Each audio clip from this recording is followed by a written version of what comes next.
Hey everybody, good morning, good afternoon, or good evening, depending on where you're watching and what time it is where you are.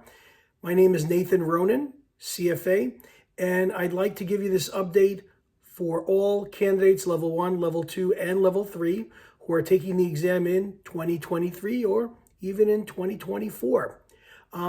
This is all about mock exams and, hey Nathan, what's a good score on a mock exam and what should I be getting on those mock exams? If you're interested in this topic, please press the subscribe button and the notifications button so that you can continue to receive these updates as I produce them on a weekly or bi-weekly basis, because I'm here to help you pass that CFA exam. Okay, well, there isn't a week that goes by, in my life at least, either through an email, a phone call, a text message, or whatever, and the question comes up, Nathan, I'm doing these mock exams, or Nathan, I'm considering doing the CFA program, and I know mock exams are important, but what kind of score should I be getting on the mock exam so that I know that I'm passing the real exam? Great question, but not very well thought out, okay? And the reason is you might hear things from other prep providers or other candidates or forums or people who took the exam before or other charter holders. Here's the thing.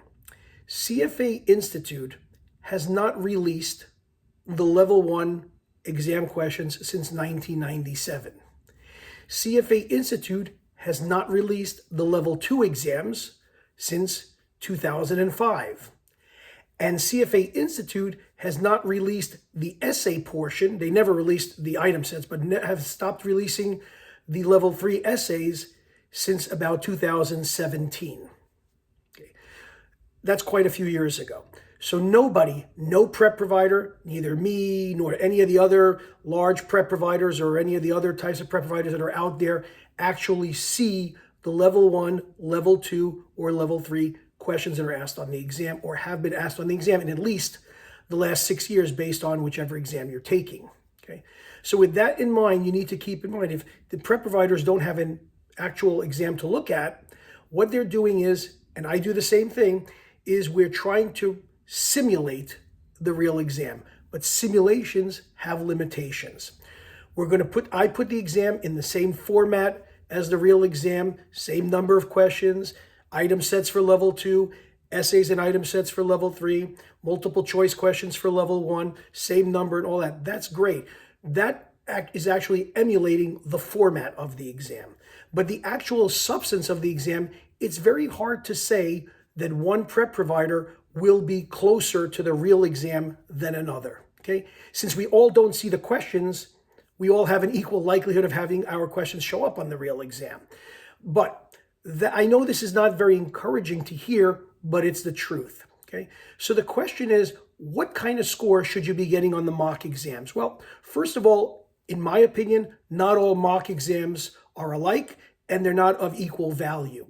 Some mock exams are relatively easy or too difficult. That is not the way the real exam is going to be. You need a mock exam that is actually going to simulate the real exam in terms of level of difficulty by being an exam that integrates the concepts. That's what the CFA Institute is continuously doing on their exam questions, integrating the concepts. Well, how do you know that, Nathan, if you don't see the real exam?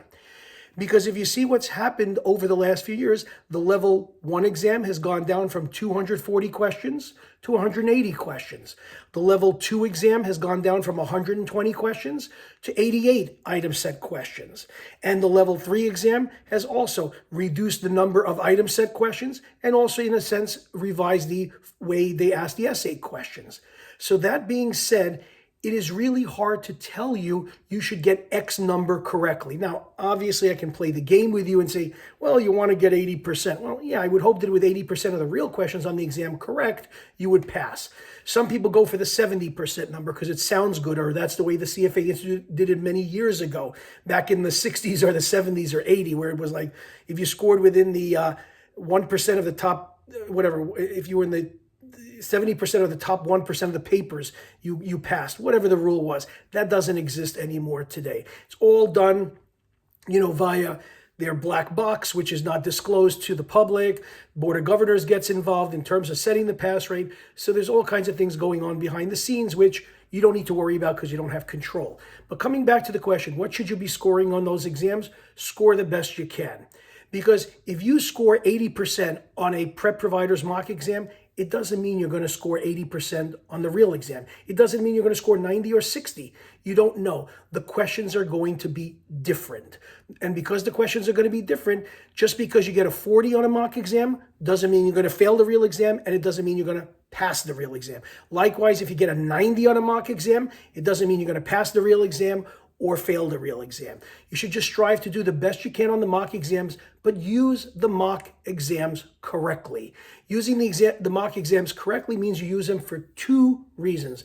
Number one, to manage your time appropriately so that you don't run out of time on the real exam and that you're completing the questions in the amount of time allocated. And number two, if there are things that you're getting wrong on these mock exams, then it's an opportunity for you to go back and refresh your memory, study it a little better in the curriculum or whatever materials you're using. Hopefully it's mine, and get yourself up to snuff on that particular topic so that if they ask it on the exam, you can answer it. But there is no way, and you are fooling yourself. Honestly, you're fooling yourself and giving yourself either underconfidence or overconfidence by believing that the mock exams that you're doing are going to be exactly one-to-one with the questions on the real exam. And then you ask, well, what about the CFA Institute's mock exam that they give you for free? Free is free, and I'll leave it at that. But some people have said those questions are harder than the real exam. Some people said it's easier. Again, you're going to get varying opinions depending on how somebody studied.